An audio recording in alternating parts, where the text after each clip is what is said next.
मुझसे आओ अस्करी मुझसे बात करो। मैंने कहा क्या बात करेंगे तुमसे, बस कर लो। अपने वलियों के अपने पीरों की दावत देना छोड़ दो। मैंने कहा नहीं था पहले। अपने वलियों और पीरों की दावत देना छोड़ दो। किन्ना दे बारे च गल करता है, गौर ना सुनो। हाफिज साहब तुसी भी जिस्म दी हर एक मोरी खोल के सुनो, ठीक है। लेकिन जब वो मेरे पीछे पड़ गया, मैंने उनको कहा कि देखो हम किसी भी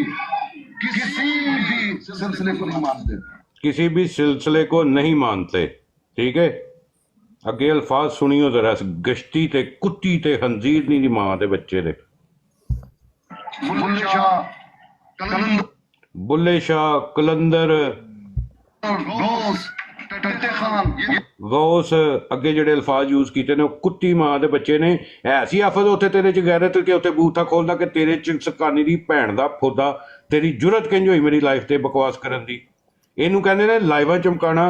ते ये जेड़ा गश्ती दा बच्चा इत्थे बैठा था, एडा तू इस्लाम दा ठेकेदार बनया, तेरी मां नू यमा ना सी कुत्ती दे बच्चे। मैं झूठ मैं लाइवां सारी चेक कर लो।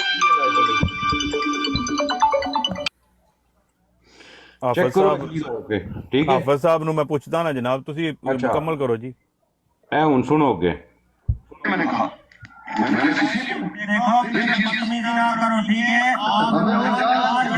आपने गाली दी है पहले, तो उसने आपको आने से मैं कहता हूँ आप अपने सच्चे शादी भी लाओ, पेश नहीं कर सकते। बच्चे तुमको पता नहीं है, तुम सच्चे शादी को लाओगे ना, तभी तुम पेश नहीं कर सकते। वलियों को गाली और गाला कट रहे हो। मैं कहता हूँ तेरे झूठा है, कोई वली नहीं। समझ रहे? तुम अपने वलियों की दावत जाकर जिन्हें सच बोले वो जड़ा टकल पिया वे ओनू थले लाता गया, ठीक है। गुस्ताहियां करवानियां ने ना तो पवो उन्हां दी बुंड च। अच्छा जी हुण आ जाओ अगे थोड़ा जिहा, एक सेकंड मैं और अमन नज़ीर साहब दी ना तुहानू मुनाफकत दसां जित्थों भैन दी कुसी हवा अपने ते भौंकदा वे, ठीक है। सब तो पहले सुनो जी, कुत्ती मां दा बच्चा जेड़े कहंदे ने जी सानू बड़ा गुस्सा चढ़दा ਜਦੋਂ ਤੁਸੀਂ मूत्र सलवार कहंदे हो ना, अगर ਇਹਦੀ शक्ल ਦੇ ਉੱਤੇ कोई वट शट होए ते मैं जिम्मेदार हाँ, ठीक है। ਇਹ ਤੇ ਉਹ ਤੁਹਾਡੇ ਆਪਣੇ ਬੰਦੇ ਨੇ ਲਾਨਤ ਭੇਜੀ हर सास ते ओदे ए तालीम देने वाले शायद भाई जी शायद ਇਹਦੇ ਨਾ ਬਾਕੀ ਸਾਰਿਆਂ ਨੂੰ ਵਿੱਚੋਂ ਕੱਢ ਦਿਓ, ਇਹਦੇ ਮੂੰਹ ਉੱਪਰ ਖੜੋ ਆਪਣਾ ਕੈਮਰਾ, ਇਸ ਦਾ ਇਹਦਾ ਜਿਹੜਾ ਬਾਕਸ ਆ ਉਹ ਕਲੀਅਰ ਕਰੋ ਜੀ, ਫਿਰ ਪਲੇ ਕਰੋ। ਕਾਬਰ ਵੀ ਉਹਦੇ ਨੇ ਤੇ ਬੰਦਾ ਵੀ ਤੁਹਾਡਾ ਸੁਣ ਤੇ ਲੋ ਨਾ। मैं यही भेजिए, अगर अल्लाह ताला ते नीयत नूं जानन वाला ना, सुनो अल्लाह ताला ਤੁਹਾਡੀ ਨੀयत नूं भी जानन वाला, मेरी नीयत नूं भी जानन वाला। अगर बिल्कुल अगर ਤੁਹਾਡੀ ਨੀयत है होए कि किसी तरीके नाल मिर्जा गुलाम अहमद कादियानी अलैहिस्सलातु वस्सलाम नहीं सुनो गल तो सुनो। तेरी मां दा घूसा नहीं नाले गश्ती और लानत इस गश्ती दे बच्चे पर भी, और जिसने उस भैन के लन खंजीर ਉਹ ਬੰਦੇ ਸੁਣੋ ਜੀ ਇੱਕ ਮਿੰਟ ਸ਼ਾਹ ਸਾਹਿਬ, ਥੱਲੇ ਕਾਫੀ ਬੰਦੇ ਉਹ ਬੈਠੇ ਨੇ ਜਿਹੜੇ ਕਹਿੰਦੇ ਨੇ ਕਿ ਇਹ ਭੈਣ ਕਾ ਲਨ ਰੋਕਦਾ ਹੈ। ਇਹਨੇ ਰੋਕਿਆ ਜਿਸਲਾ ਉਸ ਗਸ਼ਤੀ ਦੇ ਬੱਚੇ ਨੇ ਗੁਸਤਾਖੀ ਕੀਤੀ ਹੈ? ਦੱਸੋ ਕੋਈ ਬੰਦਾ ਜਵਾਬ ਦੇ। ਫੈਸਲ ਸਾਹਿਬ ਥੋੜੇ ਜਿਹੇ ਅੱਗੇ ਟੇਪ ਚਲਾएं, ਜਦੋਂ ਉਹਨੇ 1,24,000 ਤੇ ਲਾਨਤ ਭੇਜੀ, ਥੋੜਾ ਜਿਹਾ ਅੱਗੇ ਚਲਾਓ, ਫਿਰ 1,24,000 ਤੇ ਲਾਨਤ ਭੇਜ ਰਿਹਾ ਕੁੱਤੀ ਮਾਂ ਦਾ ਬੱਚਾ ਟੋਨੀ ਤਾਂ ਨਸ਼ਈ ਜਿਹੜਾ मस्कर उड़ा के खुश होता है। ਇਹ ਤੇ ਉਹ ਤੁਹਾਡੇ ਆਪਣੇ ਬੰਦੇ ਨੇ ਲਾਨਤ हर ਭੇਜੀ। सास ते ओदे ए तालीम देने वाले हर अकाबर दे उत्ते मैं लानत भेजदा। ਟੋਨੀ ਸਾਹਿਬ ਉਹ ਕਾਬਰ ਵੀ ਉਹਦੇ ਨੇ ਤੇ ਬੰਦਾ ਵੀ ਤੁਹਾਡਾ ਸੁਣ ਤੇ ਲੋ ਨਾ। मैं यही भेजिए, अगर अल्लाह ताला ते नीयत नूं जानन वाला ना, सुनो अल्लाह ताला ਤੁਹਾਡੀ ਨੀयत नूं भी जानन वाला, मेरी नीयत नूं भी जानन वाला। हाँ, बिल्कुल ठीक है। अगर ਤੁਹਾਡੀ नीयत है होए कि किसी तरीके नाल मिर्जा गुलाम अहमद कादियानी अलैहिस्सलातु वस्सलाम नहीं सुनो गल तो सुनो। ਸਾਡੀ ਨੀयत ਇਹਦੇ ਵਿੱਚ ਸਾਡੀ ਨੀयत ਤਾਂ ਲੈਣ ਦੇਣੀ ਕੋਈ ਨਹੀਂ ਨਾ। अगर ਤੁਹਾਡੀ ਨੀयत साफ है, अल्लाह ताला ਤੁਹਾਨੂੰ अजर देवे।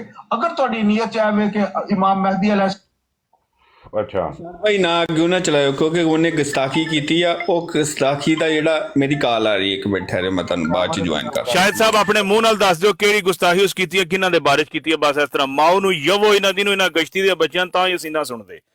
अगली इन्हें जी की नहीं बनाओ साहब, मैं वीडियो नहीं तकी, तुसी दसो क्योंकि मैं जिस चीज़ का मैं पता नहीं, मैं उस बारे च नहीं बोलता। ਇਹ ਕਿ ਜਿਹੜਾ ਮਿਰਜ਼ੇ ਦੀ ਗੁਸਾਖੀ ਕਰਦਾ ਹੈ ਤੇ ਮੈਂ ਉਹ ਲੁਟਾ ਕੇ 1 ਲੱਖ ਜਿਹੜੇ ਪੈਗੰਬਰ ਸਾਡੇ ਗੁਜ਼ਰੇ ਨੇ ਸਾਰਿਆਂ ਤੇ ਤਾਂ ਉਹ ਕਰਦਾ ਮਤਲਬ ਲਾਨਤ ਭੇਜਦਾ ਹੈ। ਉਸ ਕੁੱਤੀ ਤੋਂ ਟੋਨੀ ਨੇ ਇਹ ਕਿਹਾ ਹੈ। ਹੁਣ ਦੱਸੋ ਜੀ, ਹੁਣ ਇਹ ਜਨਾਬ 80 ਬੰਦੇ ਪੇ ਸੁਣਦੇ ਹੋ, ਗਸ਼ਤੀ ਮਾਂ ਦੇ ਬੱਚੇ ਨੇ ਭਾਈ ਬਸ ਇਹ ਦੱਸੋ ਜਨਾਬ, ਇਸ ਬੰਦੇ ਨੇ ਆਪਣੀ ਕਵਰ ਜਾਣਾ ਹੈ, ਇਹ ਬੰਦਾ ਔਰ ਸ਼ਾਹਿਦ ਸਾਹਿਬ ਜਨਾਬ ਆਏ, ਸ਼ਾਹਿਦ ਸਾਹਿਬ ਨੇ ਜੋ ਕੁਝ ਸਾਹਮਣੇ ਰੱਖਿਆ, ਇਸ ਬੰਦੇ ਨੇ ਜੋ ਕੁਝ ਸਾਹਮਣੇ ਰੱਖਿਆ ਸਰ ਜੀ, ਇਸ ਤੋਂ ਬਾਅਦ ਵੀ ਇਹਨਾਂ ਬੰਦਿਆਂ ਨੇ ਜਿਹੜਾ ਬੰਦਾ ਜਾ ਕੇ ਸੁਣਿਆ ਔਰ ਜਿਹੜਾ ਇਹਨਾਂ ਨੂੰ ਭੈਣ ਦਾ ਲੰਨ ਆ ਕੇ ਡਿਫੈਂਡ ਕਰੇ, ਉਹ ਬੇਬੇ ਦੀ ਫੁੱਦੀ ਆਵਾਜ਼ ਦੱਸੋ ਕਿਸ ਤਰੀਕੇ ਨਾਲ ਮੁਸਲਮਾਨ ਹੈ।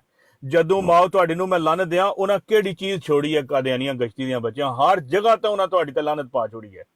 ਤਾਂ ਮਾਓ ਤੁਹਾਡੀ ਦਾ ਫੁੱਦਾ ਹੁਣ ਜਿਹੜੇ ਇਹਨਾਂ ਕੋਲ ਜਾ ਕੇ ਬਹਿੰਦੇ ਹੋ ਜਾਂ ਇਹਨਾਂ ਨੂੰ ਡਿਫੈਂਡ ਕਰਦੇ ਹੋ, ਉਹਨਾਂ ਦੇ ਮਾਂ ਪਿਓ ਤੇ ਵੀ ਲਾਨਤ ਤੇ ਉਸ ਘੜੀ ਤੇ ਵੀ ਲਾਨਤ ਜਦੋਂ ਨਾ ਜ਼ਨਾ ਕੀਤਾ ਤੁਸੀਂ ਪੈਦਾ ਹੋਏ ਹੋ। ਬੇਬੇ ਤੁਹਾਡੀ ਨੂੰ ਮੈਂ ਲੰਨ ਮਾਰਾਂ। ਹੁਣ ਅਗਲੀ ਮਲਕ ਸਾਹਿਬ ਅਗਲੀ ਵੀਡੀਓ ਸੁਣਿਓ ਤੇ ਇਹ ਉਹੀ ਬੰਦਾ ਅਮਨ ਨਜ਼ੀਰ ਬੰਦਾ ਕਿਹਦੇ ਬਾਰੇ ਚ ਗੱਲ ਕਰਦਾ ਸਾਡੇ ਤੁਸੀਂ ਵੀਡੀਓ ਦੇਖ ਲਓ, ਤੁਹਾਨੂੰ ਬਤਾਤੇ ਖੁਦ पता चल जाए। ये घर से ले जाया गया है। अच्छा लाइव है पीर चस्कानी दी, ठीक है, ਇਹ ਅਮਨ ਨਜ਼ੀਰ ਹੈ, ਠੀਕ ਹੈ, ਇਹ ਥੱਲੇ ਇੱਕ ਆਪਣੇ ਮੌਲਾਨਾ ਸਾਹਿਬ ਬੈਠੇ, ਠੀਕ ਹੈ, ਇਹਨਾਂ ਦੀ ਗੁਫ਼ਤਗੂ ਹੋ ਰਹੀ ਹੈ, ਕਿਹਦੇ ਬਾਰੇ ਚ ਹੋ ਰਹੀ ਹੈ ਤੁਸੀਂ ਬਜ਼ਾਤੇ ਖੁਦ ਸੁਣ ਲਓ। ਇਸ ਟਾਈਮ ਵੇਖ ਲਓ, ਇਹਦੇ ਕੋਲ ਸਿਰਫ 38 ਗਿਫਟ ਨੇ, ਠੀਕ ਹੈ। ਜਦੋਂ ਐਂਡ ਆਫ ਦਾ ਕਨਵਰਸੇਸ਼ਨ ਹੋਏਗੀ, ਇਹ ਕਿੱਥੇ ਗਿਫਟਿੰਗ ਜਾਏਗੀ, ਕੌਣ ਕਰਦਾ ਪਿਆ, ਇਹ ਤੁਹਾਡੇ ਸਾਰਾ ਕੁਝ ਸਾਹਮਣੇ ਜੇ। मैं क्यों सारे मुजाहिदीन खत्म नबूवत सारे मुसलमान इकट्ठे हो जाएं। कौन सी चारपाई के नीचे घुसे हुए थे तुम उस वक्त? हम तो जब वो मर गया, जब वो जान दे गया, जब वो रस्से पे झूल गया, सुनो के जनाजे सुनो हम सुनो मौलवी मग़फ़िरत होगी।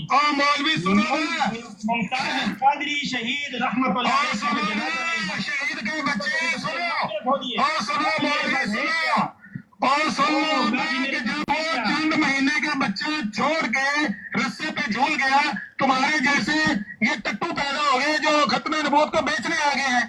तुमसे मैं पूछ रहा हूँ, उस रात किधर थे तुम? जिस रात वो चंद महीने का बच्चा छोड़ के रस्से पे झूल रहा था, तुम्हारे जैसे बेशरम गाड़ियों वाले किधर थे उस वक्त? तहफ़्फ़ुज़ खत्म नबूवत के साथ राब्ता रखो। इतना चंदा मुझे देना पड़ेगा तुम्हारे साथ राब्ता रखने के लिए। क्यों बदनाम कर रहे हो मुसलमानों को? इस बीमारी को उसी पागल खाने में भेजे जहाँ से ये दरवाजा तोड़ के आया है। ये एक ऐसा पागल है जो पूरी कौम का नुमाइंदा है। इस पागल को उसी पागल खाने में भेजे। लोगों का भेजा इतना नहीं है, लोगों के पास इतना दिमाग नहीं है कि वो इस तरह के पागल लोगों के साथ अपना दिमाग का दही बनाए। इसको शट ऑफ करें और भेजे इसको उस गंद में जहाँ गंद से ये निकल के आया है। ये गलाजत है मेरी। आप जितना भी बोले मलूद, इन मुसलमानों के ईमान जाग गए। बताओ ना, मैंने पूछा है मुमताज कादरी के नाम लेने वाले तुम कौन हो? अब तुम कौन हो मुमताज कादरी के नाम लेने वाले? जब मुमताज कादरी रस्से में झूल रहा था तुम किधर थे? कौन सी चारपाई के नीचे घुसे हुए थे? गालियां रखी हुई है, अतमिन बोल को बेचे आगे गालियां देते हैं। सारा दिन वहाँ पर ये ब्रांड पर गालियां देने वाला ये पागलों का गिरोह है जो मुसलमानों को बदनाम कर रहा है।